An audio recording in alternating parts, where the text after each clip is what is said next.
Eu tenho a alegria de apresentar para esse terceiro dia de estudos o nosso querido Frei José Ribamar Gomes, que é bacharel em teologia, obteve a licenciatura em filosofia bíblica trilíngue, latim, grego e hebraico, mestrado em teologia bíblica, e todos os cursos foram realizados pela Pontifícia Universidade de Salamanca.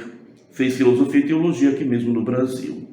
Frei Ribamar vai falar do tema Candum Lutis Aeternae, referente ao 7º centenário da morte de Dante Alighieri. A jornada de estudos propõe um momento de reflexão sobre os aspectos e temáticas a partir da cultura e da fé cristã. Bons estudos e boa sorte ao nosso querido Frei Ribamar. Estamos na Semana Teológica, promovida pela província Nossa Senhora do Carmo, dos Frades Capuchinhos, Maranhão, Pará, Amapá e Cuba. E a mim fiquei responsável justamente com fazer reflexão sobre a carta apostólica do Papa Francisco, Candor Lutis Aeternae, ou seja, sobre os 700 anos da morte do grande poeta Dante Alighieri. Então, não conhecemos nenhum poeta sobre cuja vida e obra já se escreveu tanto como a de Dante, que morreu no ano 1321, no dia 14 de setembro. A fama do poeta, ao longo dos séculos, foi mantida com altos e baixos, mas o romantismo apresentou como um dos grandes gênios da literatura ocidental, ao lado de Homero, de Cervantes e de Shakespeare. A partir de então, desejaram fazer de Dante um santo, um herege, um ocultista, um teólogo, um filósofo e até mesmo um filólogo. Então, para chegarmos a uma reflexão sobre a carta apostólica do Papa Francisco, vamos fazer um pequeno percurso sobre as várias reflexões em torno, ao redor deste grande homem, deste grande poeta Dante Alighieri. Veremos que a este grande poeta, também foram dedicadas 3 cartas apostólicas. Ou seja, o Papa Francisco não é o primeiro a dedicar um escrito ao poeta florentino. Vejamos, temos uma belíssima carta apostólica do Papa Bento V, Imple Clara Summorum, também dedicada a Dante Alighieri. Temos uma do Papa Paulo VI, Altissimi Cantus, e temos esta do Papa Francisco, Candor Lutis Aeternae. Tal como dizia, não conhecemos nenhum poeta sobre cuja vida e obra já se escreveu tanto como a de Dante, que morreu no ano 1321. A fama do poeta ao longo dos séculos foi mantida com altos e baixos, mas o romantismo apresentou como um dos grandes gênios da literatura ocidental, ao lado de Homero, Cervantes e Shakespeare. A partir de então, desejaram fazer de Dante um santo, um herege, um ocultista, um teólogo, um filósofo e até mesmo um filólogo. Devemos estar atentos que todo exagero radical nos afasta da verdade. E o pior, daquilo que Dante foi fundamentalmente, acima de tudo, um poeta incomparável.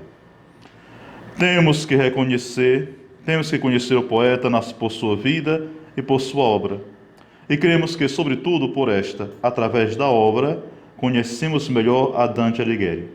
Muito mais do que por dados biográficos, se conhece Dante justamente lendo e estudando as suas obras. E principalmente a obra por excelência, que é a Divina Comédia. Então temos que conhecer o poeta, temos que conhecer Dante por sua vida e por sua obra. E cremos que, sobretudo por suas obras, sua completa e complexa personalidade reflete melhor em seus escritos. Então, para conhecermos melhor a complexa personalidade de Dante, nada melhor do que os seus próprios escritos. Então, vamos ter uma visão geral sobre a Divina Comédia. Não existe nenhum estudo sobre Dante, nenhuma menção a este poeta, que não se faça também referência a esta grande obra, a Divina Comédia. Dante teve vários outros escritos, tanto do ponto de vista filosófico, do ponto de vista linguístico, mas a obra que sobressai, a obra que dá destaque a este nosso grande poeta é justamente a Divina Comédia. Então é necessário também termos uma rápida visão sobre esta obra. Depois apresentarei brevemente algumas outras, apresentarei brevemente um pouco sobre a Carta Apostólica do Bento XV, sobre a Carta Apostólica do Papa Paulo VI, e depois concluiremos nosso encontro, justamente meditando, estudando, refletindo sobre a Carta Apostólica do Papa Francisco, onde apresentarei também 4 pontos chaves, ou 4 dicas de leituras desta Carta Apostólica. Então, a Divina Comédia é o relato de uma viagem aos 3 reinos do além, aos 3 reinos ultratumba. Então, a Divina Comédia é um relato de uma viagem aos 3 reinos ultratumba. Seu autor é protagonista e comentarista ao mesmo tempo deste longo e inédito itinerário. Então, Dante é protagonista e também comentarista nesta longa e inédita viagem nestes 3 reinos ultratumba, ou nestes 3 reinos do além. Perdido em uma selva, assediado por 3 feras, vem ao encontro de Dante a alma do poeta romano Virgílio, que lhe convida a visitar o inferno, o purgatório, e insinua que Beatriz, que é um personagem também interessante na vida de Dante e também nos seus escritos, que não é somente um personagem histórico, mas às vezes é muito mais alegórico, muito mais simbólico na vida de Dante, este personagem que tem por nome Beatriz. Então, Virgílio vem ao encontro de Dante justamente quando ele é assediado por 3 feras perdido numa selva. E Virgílio convida a Dante a visitar o inferno, o purgatório, e diz que o mesmo será conduzido no paraíso por Beatriz, aquela que possivelmente seria a sua eterna paixão. Então vejamos, esta viagem imaginária teve seu início durante a Semana Santa do ano 1300, ano que se celebrava por primeira vez o jubileu convocado pelo Papa Bonifácio VIII. A estrutura e a topografia do outro mundo é apresentada pelo poeta com extraordinária precisão. E muitas vezes, sem levar em conta os detalhes, podemos dizer que oferece uma ideia geral dos 3 reinos do além ou dos 3 reinos ultratumba. A topografia do outro mundo é apresentada pelo profeta com extraordinária precisão. E muitas vezes, sem levar em conta os detalhes, podemos dizer que oferece uma ideia geral, uma visão geral dos 3 reinos. O inferno é apresentado por Dante como um enorme abismo subterrâneo, em forma de um cone invertido, e o eixo se situa debaixo da cidade de Jerusalém. Para chegar ao inferno, tem que atravessar o rio mítico que nós conhecemos, chamado Queronte. E seu primeiro círculo é o limbo, onde estão os justos, os não batizados e as almas dos grandes homens, aqueles que não conheceram a Deus, mas que foram grandes homens. O abismo vai estreitando-se cada vez mais. O inferno é para Dante o reino da pressa. Tem que atravessá-lo rapidamente sem parar. Por isso que Virgílio lhe aconselha, durante essa trajetória, olha e segue. Então, olhar e seguir sem demorar. Então, podemos dizer de forma resumida que O inferno para Dante é o reino da pressa. E cada círculo ele coloca um tipo de pecado e um tipo de castigo. Antes do inferno mesmo propriamente dito, se encontra o limbo, onde estão as almas dos justos, as almas dos grandes homens. Depois podemos dizer que no âmago do inferno está colocado as almas dos traidores, aqueles que não aqueles que traíram seus cônjuges ou seus amigos, mas aqueles que traíram, ou melhor, Dante no âmago do inferno coloca os traidores, não quem traiu, podemos dizer quem traiu seus familiares, porque os laços familiares exigem uma fidelidade pela consanguinidade. Não quem traiu seu esposo ou sua esposa, porque o vínculo matrimonial também exige uma fidelidade. Mas Dante coloca no inferno, no âmago do inferno, aqueles que traíram seus amigos, porque não existe nada na amizade que seja o que leve a uma obrigatoriedade na fidelidade. Se somos fiéis aos nossos amigos, é por livre e por puro desinteresse. Não há nada na amizade que nos obrigue à fidelidade. Então, por isso que para Dante, a pior traição não se dá na vida conjugal, não se dá na vida familiar. Para Dante, a pior traição se dá justamente na amizade, porque a amizade se dá no desinteresse. Na amizade não existe nada que me obrigue à fidelidade. Na vida conjugal existem os vínculos do matrimônio. Na vida familiar existem os vínculos da consanguinidade, que produz uma obrigação à fidelidade. Na amizade não existe nada que nos obrigue a sermos fiéis aos nossos amigos. Então vejamos, o inferno é para Dante o reino da pressa. Tem que atravessá-lo rapidamente sem parar. Estou apresentando a estrutura da grande obra de Dante, que é a Divina Comédia, que está dividida em 3 cânticos.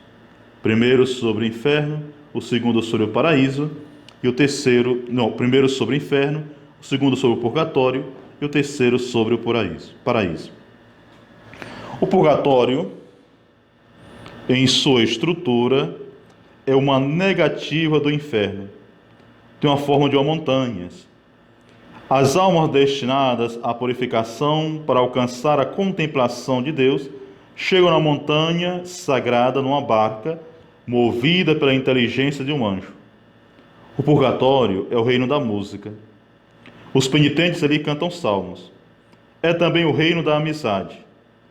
As mulheres também têm um papel fundamental no purgatório de Dante. Então, no purgatório de Dante se destaca também, principalmente, Santa Luzia, que de certa forma conduzirá o poeta nesta viagem, também lá no purgatório. O paraíso, neste resplandece de forma incomparável a ordem. É um mundo de luz, de música, de serena ou arrebatada alegria. Alguns comentaristas medievais afirmavam que a intenção de Dante era escrever uma imitação da Sagrada Escritura. Então, de forma bem rápida, apresento para vocês aquilo que é a estrutura da grande obra de Dante Alighieri, que é a Divina Comédia. 3 cantos. Inferno, o reino da pressa. Tem que atravessá-lo rapidamente, sem pará-lo. O purgatório, o lugar da música, da purificação. É o lugar da música porque as almas que estão ali cantam salmos. E o paraíso é o lugar da ordem. Certo, é o mundo de luz, de música, de serena ou arrebatada alegria. Então, alguns comentaristas medievais, comentando a obra de Dante, afirmam que a intenção do mesmo era escrever uma imitação da Sagrada Escritura. A intenção do poeta fala da sinceridade de sua fé e da força de suas convicções. De Lubac afirma que o desejo de Dante era fazer com que a sua obra assemelhasse-se à Bíblia, principalmente na estrutura simbólica. Então, para de Lubac, a intenção de Dante era fazer com que a sua obra tivesse uma grande semelhança com a Sagrada Escritura, principalmente na linguagem simbólica. Na carta dirigida a seu amigo e benfeitor, Cagrande della Scala, o poeta descreveu a sua obra, ou melhor, o sentido da mesma, definindo-a como polissêmica. Quando estudamos a interpretação da Sagrada Escritura, do ponto de vista já científico, mesmo muitos não concordando, principalmente da exegese histórico-crítica, mesmo concordando, vamos dizer que a primeira explicação da Sagrada Escritura, ela vem justamente da chamada exegese tipológica polissêmica. Então, para Dante, quando ele escreve para seu amigo chamado Cagrande della Scala, o poeta descreve a sua obra, descreve a sua obra como uma obra que tem um sentido polissêmico. Então, descreve sua obra, ou melhor, o sentido da mesma, definindo-a como polissêmica. Ou seja, ela possui um sentido literal, um sentido alegórico e um sentido moral. Então, já Dante via que nesta obra que ele estava construindo, que ele estava produzindo, já estava presente estes três sentidos, conforme a exegese também medieval. Sempre levando em conta que é mais no mundo medieval que este sentido da Sagrada Escritura será bem mais desenvolvido. O sentido literal, o sentido alegórico e o sentido moral. Então, os personagens que aparecem na comédia são citados não pelo conjunto de suas vidas, mas por um ato ou circunstância que os converte em figura de algo ou de alguém. Então temos que ter sempre em conta que os personagens que aparecem na Divina Comédia não estão ali por algo que fizeram na sua vida. Em alguns casos, sim. Os personagens que aparecem na Divina Comédia são citados não pelo conjunto de suas vidas, mas por um ato ou circunstância que os converteram em figura, em imagem de algo ou de alguém. Os personagens da Divina Comédia possuem uma estrutura, uma característica simbólica. Dentro da tradição cristã, o valor simbólico dos números exerceu sobre a mentalidade medieval uma influência difícil de ser compreendida para os modernos. Na Divina Comédia predomina o número 3, existe também muita referência ao número 4, ao número 7 e ao número 13. O número 13 é porque depois de Virgílio podemos dizer quem tem um grande protagonista também, um grande protagonismo também na Divina Comédia é o apóstolo Paulo, visto como o 13º apóstolo. Então, se pegarmos todos os números, ou se fizermos uma análise de toda a Divina Comédia a partir do ponto de vista numérico, sempre terminará, a soma de todos os números que lhe aparecem, sempre terminará em 13. Lembrando também que predomina o número 3, o número 7, e o número 4 e o número 13. Então vejamos, dentro da tradição cristã, o valor simbólico dos números exerceu sobre a mentalidade medieval uma influência difícil de compreender para os modernos. 3 é para Dante o número trinitário.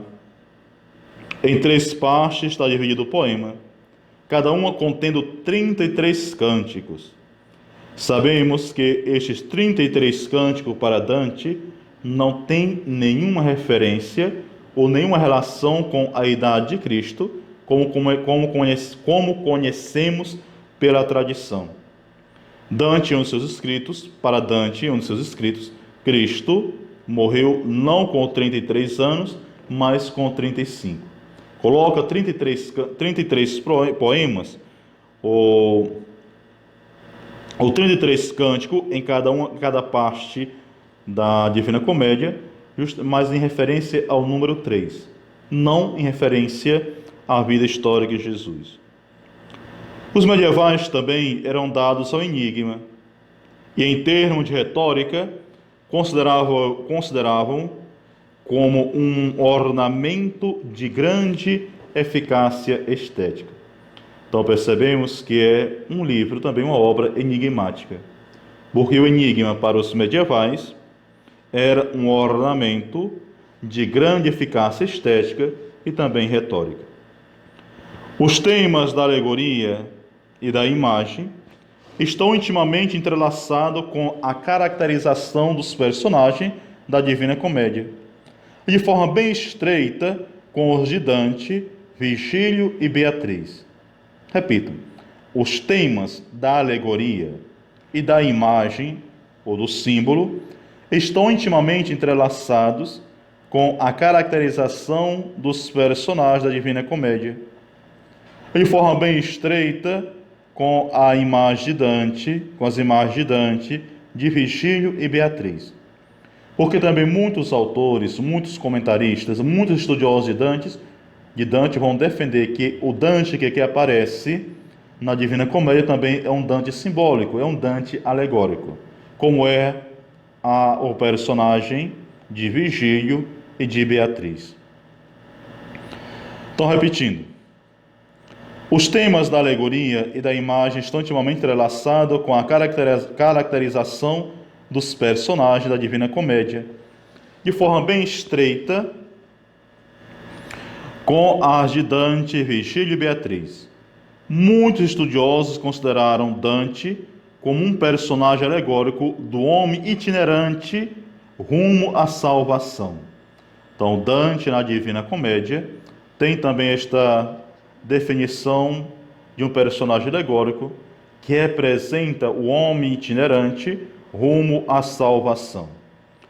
A Virgílio como uma alegoria da razão não iluminada pela graça, e a Beatriz como a sabedoria divina, ou mais modestamente, como a ciência teológica. Os personagens do poema agem num plano realista e possuem um caráter e um temperamento que contribui a torná-los verossímiles, apesar do âmbito puramente imaginário no qual os move o poeta.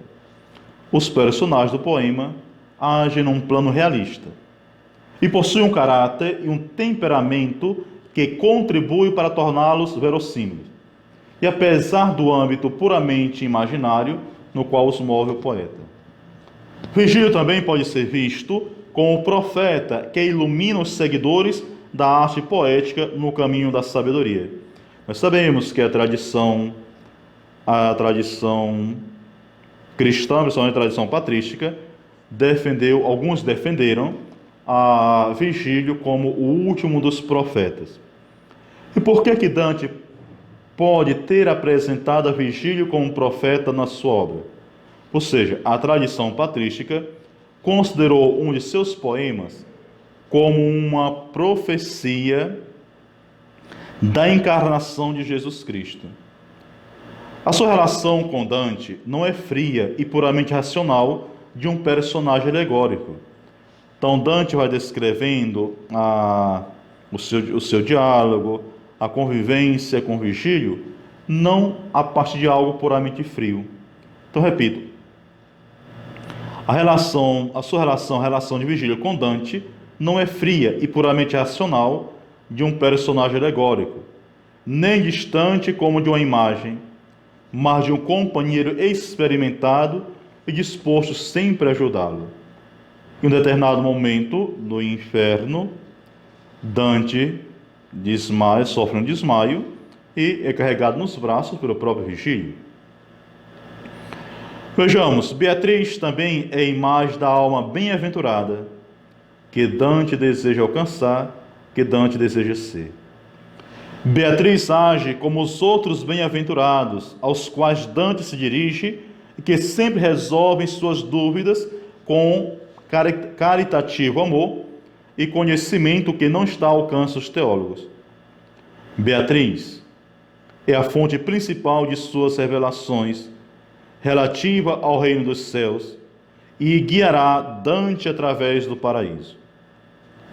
Então, os personagens do poema possuem diversas facetas, E é justamente isso que os convertem em uma criação insuperável da poesia de todos os tempos.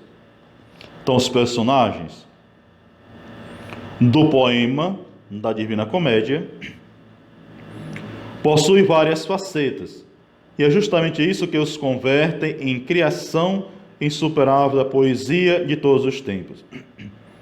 Devido ao tratamento poético do que são objetos, é capaz de unificar a todos os aspectos citados, em um todo perfeitamente individualizado e convincente desde o ponto de vista da caracterização dos personagens épicos. Então, o próprio Dante, no poema, é considerado como um símbolo alegórico. Então, o próprio Dante, no poema, é considerado como um símbolo alegórico do homem que busca a sua perfeição mediante o conhecimento de Deus. Então, repito, os três grandes personagens que aparecem aqui no poema têm esta definição alegórica. Então, Virgílio é apresentado como a razão não iluminada pela graça divina, Beatriz representa a sabedoria divina, e o próprio Dante, no poeta, é considerado como símbolo alegórico do homem que busca a sua perfeição mediante o conhecimento de Deus.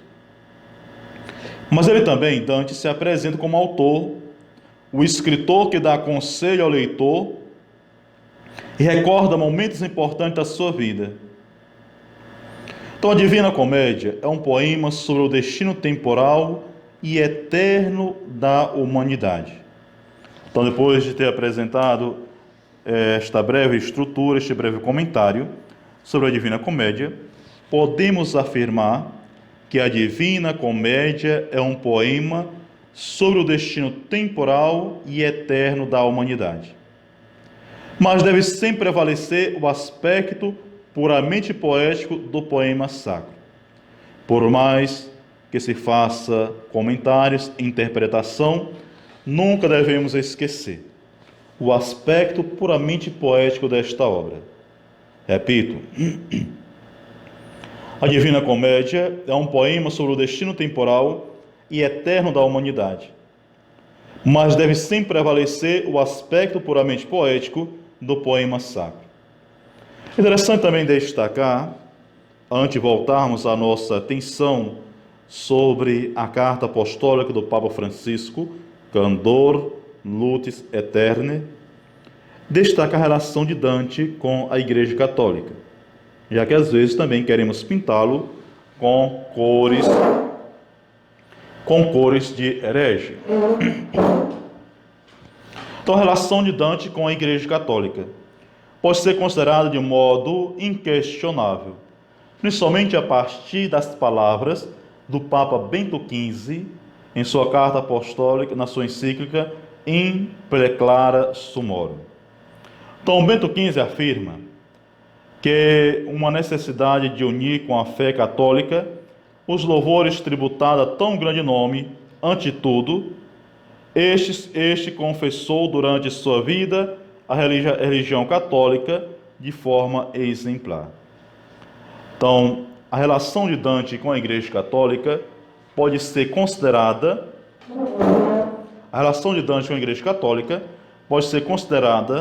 de modo inquestionável a partir das palavras do Papa Bento XV.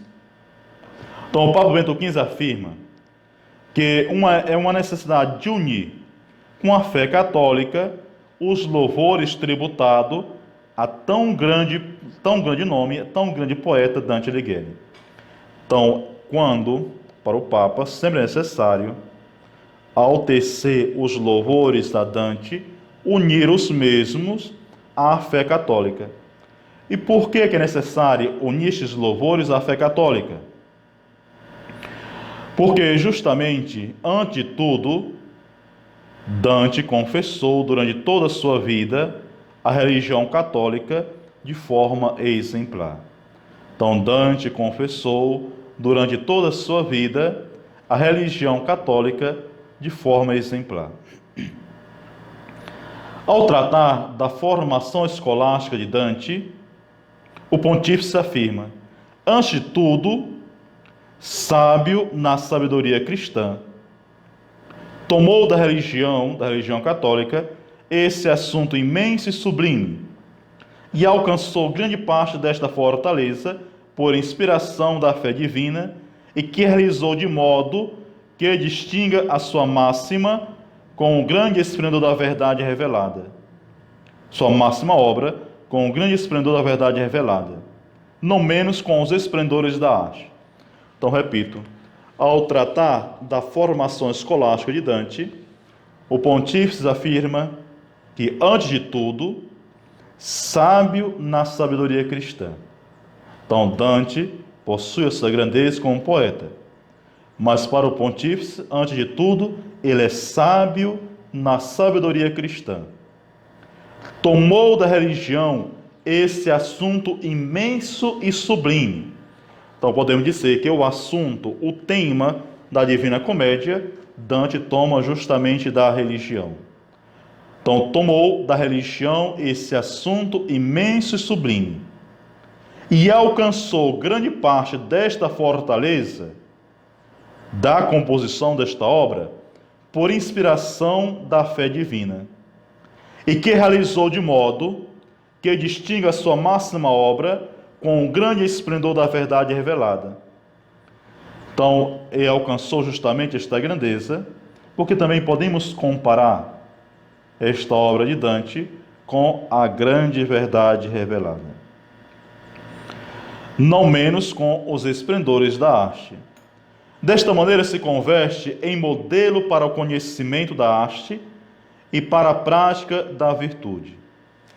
Então, a obra de Dante se transforma em um modelo para o conhecimento da arte e para a prática da virtude. Inspirada na religião, toda a obra tem uma estrutura tão sólida como de uma catedral medieval. Atrai e motiva a amar a sabedoria cristã. Tão sólida. Inspirada na religião, toda a obra tem uma estrutura tão sólida como a de uma catedral medieval. Atrai e motiva a amar a sabedoria cristã. O que de artista Dante tinha por natureza? O que de artista tinha por natureza foi aperfeiçoado sem cessar com o estudo dos modelos da antiguidade e ainda mais com as obras dos doutores e dos padres da igreja. O que Dante tinha de artista, de poeta por natureza, foi aperfeiçoado sem cessar com o estudo dos modelos da antiguidade, ou seja, dos grandes clássicos. Depois de Virgílio, outro poeta que aparece constantemente na obra de Dante é Ovídio. Claro, existe uma grande semelhança entre a vida de Ovídio e de Dante, porque Ovídio também sofreu exílio e morreu no exílio. E também porque Ovídio é autor das Metamorfoses, e existe muito o uso deste estilo das Metamorfoses na obra A Divina Comédia. Então, o que de artista Dante tinha por natureza foi aperfeiçoado sem cessar com o estudo dos modelos da antiguidade, e ainda mais com as obras dos doutores e dos padres da igreja. Dante vê a fé como necessária, a moral como inflexível e a razão como guia.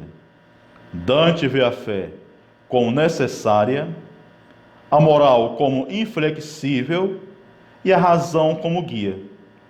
Por isso será sempre estimado por poetas, filósofo e teólogo. Será sempre estimado por poeta, filósofos e teólogos. Afligia-se pelos males da igreja, como se fossem próprios. Seguiu em tudo a Tomás de Aquino, e deste mestre, cuja mente angelical é famosa, aprendeu quase todo o seu saber filosófico e teológico, já que não descuidou de nenhuma classe de conhecimento e ciência. Foi bem versado na Sagrada Escritura e no livro dos Santos Padres. É tanto que, se der tempo, neste momento, nesta exposição, apresentarei como epílogo, de forma bem rápida, um estudo inacabado que estou fazendo sobre Dante e a Sagrada Escritura. Ou melhor, a Sagrada Escritura na Divina Comédia. Como Dante apresenta a Sagrada Escritura no paraíso, no purgatório e no inferno. Então seguiu em tudo a Tomás de Aquino. E deste mestre, cuja mente angelical é famosa, aprendeu quase todo o seu saber filosófico e teológico, já que não descuidou de nenhuma classe de conhecimento e ciência. Foi bem versado na Sagrada Escritura e nos livros dos Santos Padres. Afirma o Papa Bento XV. Pois em toda esta comédia, justamente chamada divina, as mesmas coisas que narra, como fingidas ou inventadas, ou referidas à vida mortal, as relatas para mostrar a justiça e a providência de Deus que governa o mundo no curso do tempo e na eternidade, que recompensa e castiga a todos, e a cada um dos homens conforme seus méritos. Então o Papa Bento XV afirma: pois em toda esta comédia, justamente chamada de divina, que narra as mesmas coisas que narra, como fingidas ou inventadas, ou as referidas à vida mortal, as relatas para mostrar a justiça e a providência de Deus que governa o mundo no curso do tempo e na eternidade, que recompensa e castiga a todos e a cada um dos homens conforme seus méritos. Para Dante, o verdadeiro castigo do inferno não são os tormentos corporais que ali sofremos. Para Dante, o pior castigo do inferno é a incapacidade de amar. Os condenados perderam o bem do intelecto, não podem compreender a grandeza da misericórdia divina, sofrem com ódio a própria condenação. Para as almas do purgatório, a maior pena é a consciência da demora em alcançar a felicidade eterna. Para os condenados ao inferno, a maior pena é não poder mais amar. É impossível amar. E por ter consciência que não são mais capazes de amar, sofrem os seus tormentos com ódio. Para os cristãos no purgatório, a pior pena é ter consciência da demora em alcançar a felicidade eterna por culpa dos próprios pecados. Então, o castigo é transformado em penitência. Então, para as almas do purgatório, esta demora, que é vista como o pior dos castigos, é transformada em penitência. O Papa afirma que o que Dante criticou nos clérigos, o que Dante criticou no clero, o Papa afirma que o que Dante criticou no clero, em nenhum momento ele estendeu ou aplicou à honra da igreja. Ou seja, tinha consciência que o pecado estava nos filhos e não na igreja. Então, o que Dante criticou no clero, em nenhum momento estendeu ou aplicou à honra da igreja ou à veneração devida às chaves de Pedro. Em perfeita concordância com a fé católica, brilha no poema a trindade de um só Deus, a redenção do gênero humano realizada pelo Verbo encarnado, a grandeza e a beleza da Virgem Maria, Mãe de Deus e Rainha dos céus. Podemos encontrar no poema uma sapientíssima estrutura dos dogmas católicos. Então, podemos encontrar nos poemas de Dante uma sapientíssima estrutura dos dogmas católicos. Dante crê e demonstra que a intercessão da Virgem Maria, Dante crê e demonstra a intercessão da Virgem Maria entre Deus e os homens.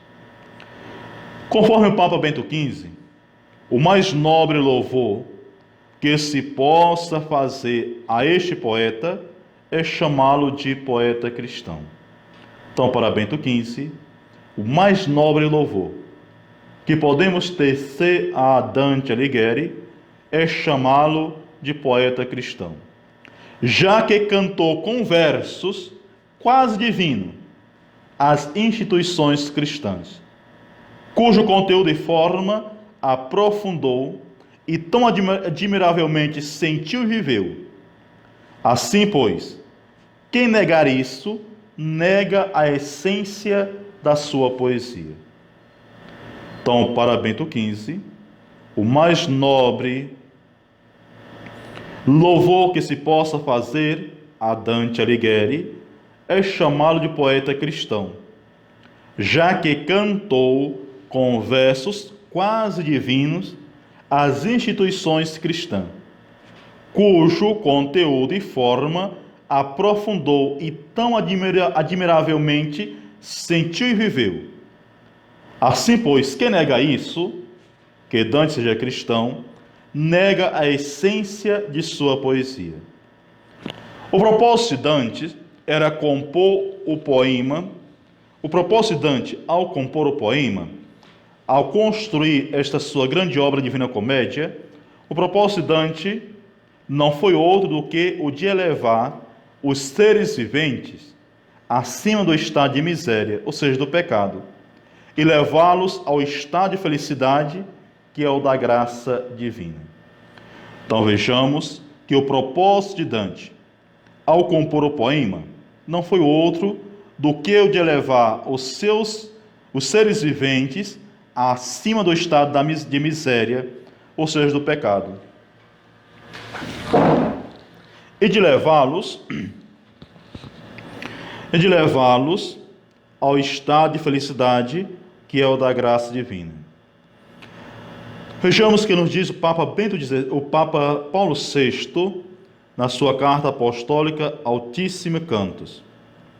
Para Paulo VI, o Papa Paulo VI chama Dante de o poeta dos teólogos e o teólogo dos poetas. Uma belíssima esta definição que dá o Papa Paulo VI a Dante Alighieri. Então, o Papa Paulo VI chama a Dante de poeta dos teólogos e o teólogo dos poetas. E apresenta, ao descrever este poeta, apresenta a relação entre oração e poesia, entre poesia e a verdade e as verdades religiosas. A nobreza, a grandeza, as qualidades muito nobres de sua poesia são tão evidentes nele que não precisa recorrer a argumentos complicados para a sua demonstração. Então, para o Papa, aquilo que Dante escreve é bem visível na sua pessoa. Por isso que nada melhor do que conhecer o poeta através da sua obra, muito mais do que pelos seus dados biográficos, pelos dados biográficos. Então ele afirma que a nobreza, a grandeza, as qualidades muito nobres de sua poesia são tão evidentes nele que não precisa recorrer a argumentos complicados para sua demonstração. O cume da montanha etérea, que resiste por muito tempo à erosão das águas, não precisa ser chamada de grande. Para ser chamada de grande, de raciocínio prolongado. Basta olhar para ela. Então, é justamente por ter suportado a todos os ataques, a todos os altos e baixos durante séculos, que percebemos a grandeza de Dante. O cume da montanha etérea, que resiste por muito tempo à erosão das águas, não precisa, para ser chamado de grande, de raciocínio prolongado. basta olhar para ele. Assim como Virgílio foi guia para Dante, para outros tão numerosos quanto possível, ele, Dante, pode ser outro Virgílio, um mistagogo do santuário da arte, e particularmente da arte poética. Então, assim como Virgílio foi guia para Dante, para outros tão numerosos quanto possível, Dante pode ser outro Virgílio, um mistagogo do santuário da arte, e particularmente da arte poética.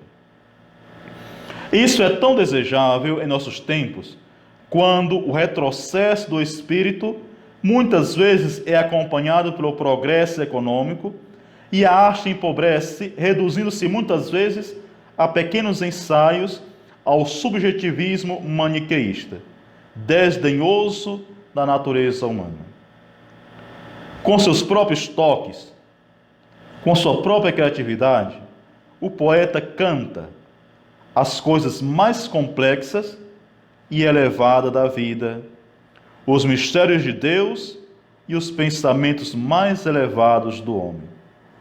Então, com a sua própria criatividade, dando a sua própria tonalidade, o poeta canta as coisas mais complexas. O poeta, quando fala de poeta, sempre é referência a Dante.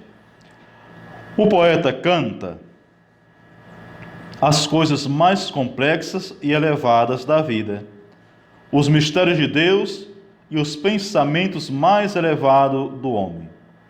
Afinal, os contemplativos, isto é, os religiosos por excelência, mais do que todos os outros, são candidatos à poesia. E seus esplêndidos modelos são considerados por todos a profecia dos profetas e os salmos de Davi. Então, todos os contemplativos são dados à poesia. Os verdadeiros contemplativos, os verdadeiros místicos, todos são poetas. Afinal, os contemplativos, isto é, os religiosos por excelência, mais do que todos os outros, são candidatos à poesia. E seus esplêndidos modelos são considerados por todos a profecia dos profetas e os salmos de Davi. O dom poético corresponde na ordem natural àquele que na ordem sobrenatural é o dom profético e místico. O dom poético corresponde na ordem natural àquele que na ordem sobrenatural é o dom profético e místico.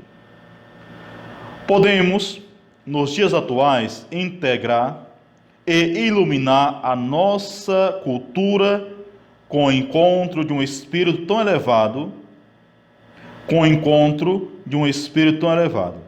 como o espírito de Dante Alighieri. O aniversário do 7º centenário da morte de Dante traz de volta a nós como uma estrela muito brilhante. O traz de volta a nós como uma estrela muito brilhante. Então, o aniversário do 7º centenário da morte de Dante Alighieri o traz de volta a nós como uma estrela brilhante, a qual voltamos o nosso olhar e pede a orientação de um bom caminho, muitas vezes impedido por um bosque escuro, para que nos indique a sua montanha amada, que é o início e a causa de toda a glória. Então, a comemoração do 7º século da morte de Dante o traz de volta a nós como uma estrela muito brilhante, ao qual voltamos o nosso olhar e pede a orientação de um bom caminho, muitas vezes impedido por um bosque escuro, para que nos indique a sua montanha amada, que é o início e a causa de toda a glória. Afirma o Papa Paulo VI: Dante é nosso. Podemos repetir. E afirmamos isso não para torná-lo um troféu ambicioso de glória egoísta, mas sim para nos lembrar do dever de reconhecê-lo como tal e de explorar em sua obra os tesouros inestimáveis do pensamento e sentimento cristão. Convencido como estamos de que apenas aqueles que penetram na alma religiosa do poeta soberano, pode compreender perfeitamente e desfrutar de suas maravilhosas riquezas espirituais. Então afirma Paulo VI: Dante é nosso. Podemos repetir, e afirmamos isso não para torná-lo um troféu ambicioso de glória egoísta, mas sim para nos lembrar do dever de reconhecê-lo como tal e de explorar em sua obra os tesouros inestimáveis do pensamento e sentimento cristão. Convencido como estamos de que apenas aqueles que penetram na alma religiosa do poeta soberano, pode compreender perfeitamente e desfrutar de suas maravilhosas riquezas espirituais. Agora, voltando a nossa atenção rapidamente para a carta apostólica do Papa Francisco, Candor Lutis Aeterna. Então, a primeira definição que o Papa Francisco dá de Dante é do profeta da esperança e testemunha da sede de infinito presente no coração do homem. Então o Papa define a Dante Alighieri como o profeta da esperança. Vejamos. Então a primeira definição que o Papa Francisco dá de Dante Alighieri é o de profeta da esperança e testemunho da sede infinito presente no coração do homem. Afirma também que o amor é o coração e a fonte de inspiração da sua obra mais célebre, a Divina Comédia. Afirma também que o amor é o coração e a fonte de inspiração da obra mais célebre do poeta, a Divina Comédia.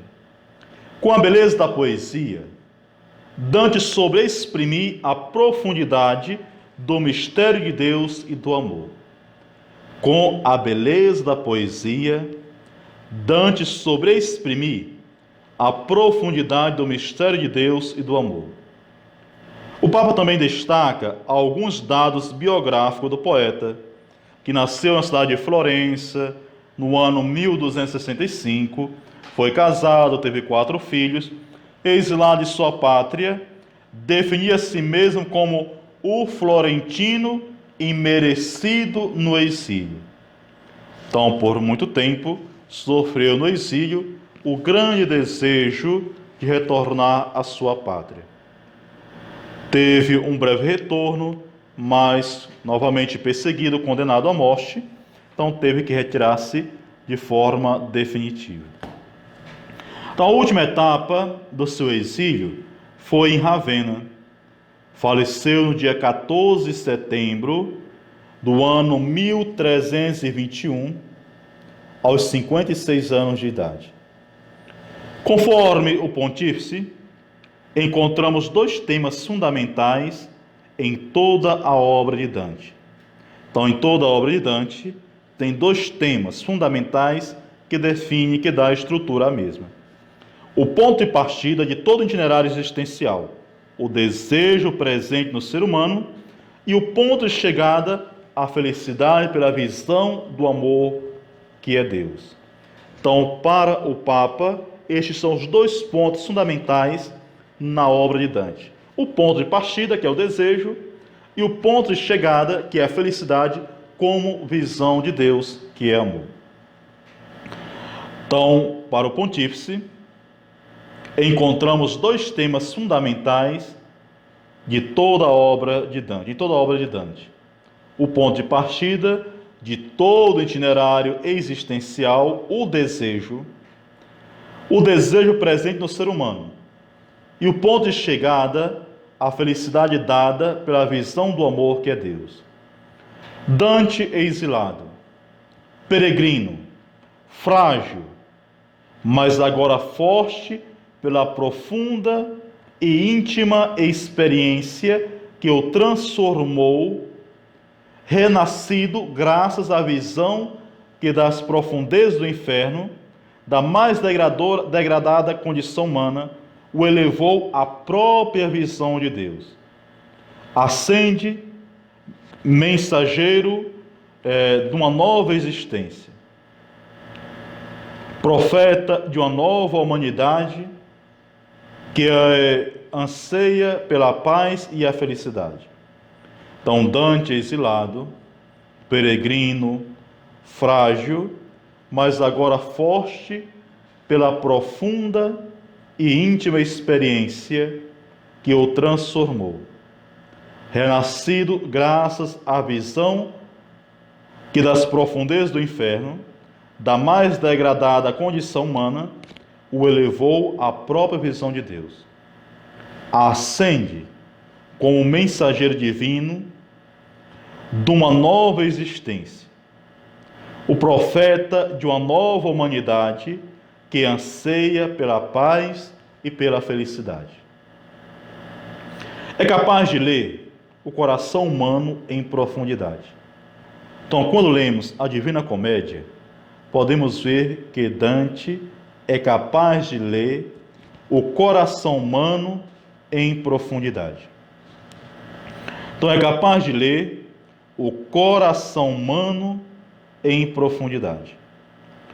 Como poeta da misericórdia e da liberdade humana, confirma que o ser humano pode sempre, com a sua liberdade, escolher qual caminho seguir e qual sorte merecer.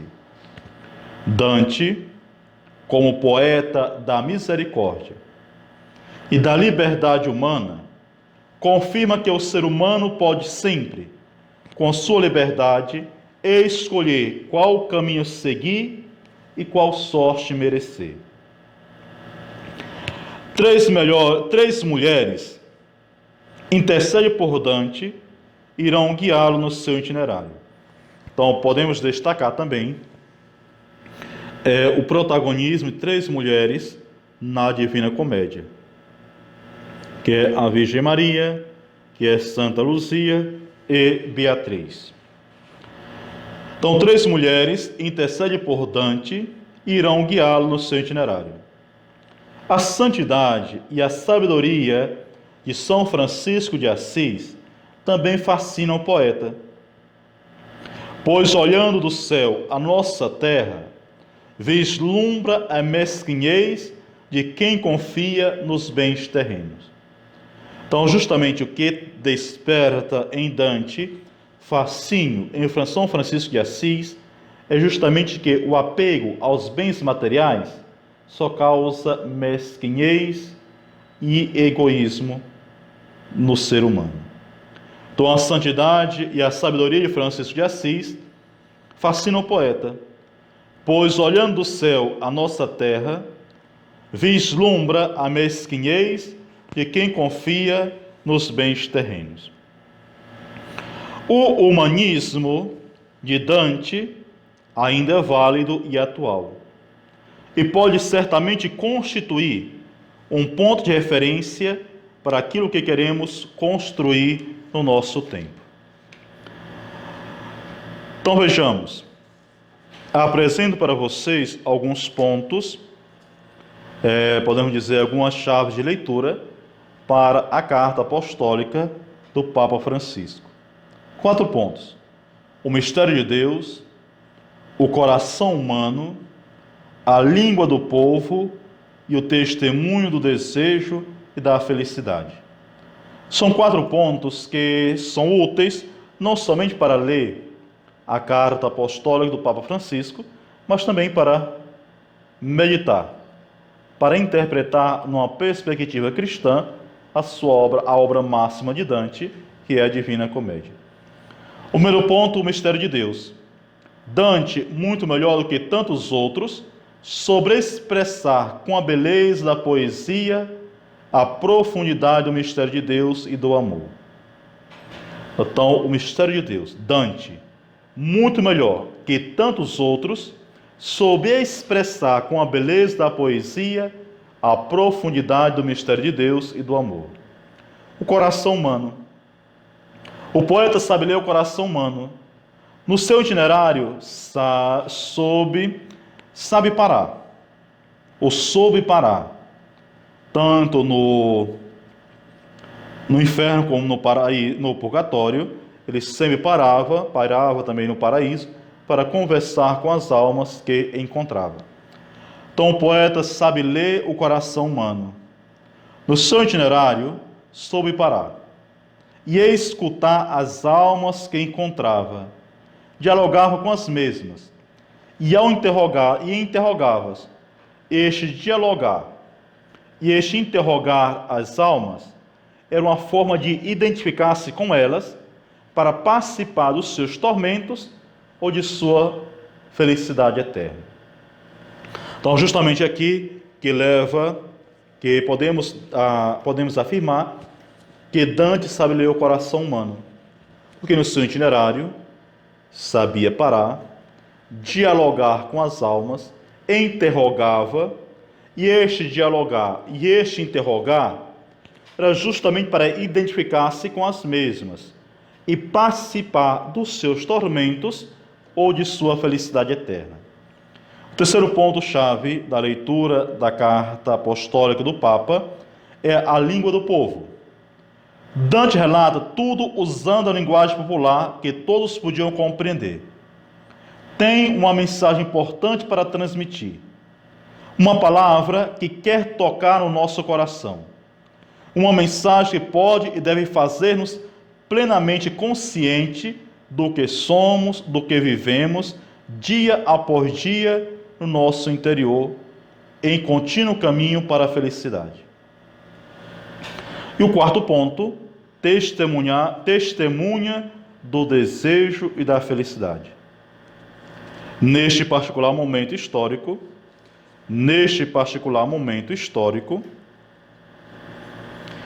marcado por tantas sombras, por situações que degradam a humanidade, uma falta de confiança e de perspectiva para o futuro, a figura de Dante surge para nós como um profeta da esperança. Neste particular momento histórico, marcado por tantas sombras, por situações que degradam a humanidade, uma falta de confiança e de perspectiva para o futuro, a figura de Dante surge como o profeta da esperança e testemunha do desejo humano de felicidade. Pode oferecer-nos palavras e exemplos que dão impulso ao nosso caminho. Então, vivendo a situação que estamos vivendo, Dante pode oferecer-nos palavras e exemplo que dão impulso ao nosso caminho. Vamos descobrindo que a partir da fé cristã, o humano é reafirmado em seu autêntico valor. Nas obras de Dante, vamos descobrindo que a partir da fé cristã, aquilo que é humano é reafirmado em seu autêntico valor. O paraíso da Divina Comédia é o estado em que a pessoa humana é plenamente ela mesma. É o recuperar a nossa semelhança com Deus. O paraíso da Divina Comédia é o estado em que a pessoa humana é plenamente ela mesma. É o recuperar a nossa semelhança com Deus. É tanto que Dante nunca negou a corporeidade destas almas, tanto no inferno, no purgatório, como no paraíso. E não negou porque estava fundamentado na sua crença a ressurreição da carne. Então, caríssimos, é exatamente isso que temos que apresentar sobre Dante a partir da carta apostólica do Papa Francisco, Candor Lutis Aeterni. Poderia ainda apresentar como forma de epílogo para vocês, mas é um estudo inacabado. Ficará para uma próxima ocasião, uma próxima oportunidade, quem sabe para o mês de setembro, que se celebra o mês da Bíblia. Então, apresentar a Sagrada Escritura na Divina Comédia. E um outro estudo também que estou preparando é uma releitura da Divina Comédia numa perspectiva franciscana. Então, Dante, movido por um espírito franciscano, por um fascínio que tinha por Francisco de Assis, dá uma estrutura franciscana também a esta obra. Obrigado pela paciência e as dúvidas, os questionamentos, as críticas poderão ser enviadas e depois iremos responder, iremos acolher aquilo que for construtivo para o nosso desenvolvimento humano, intelectual e cristão. Obrigado.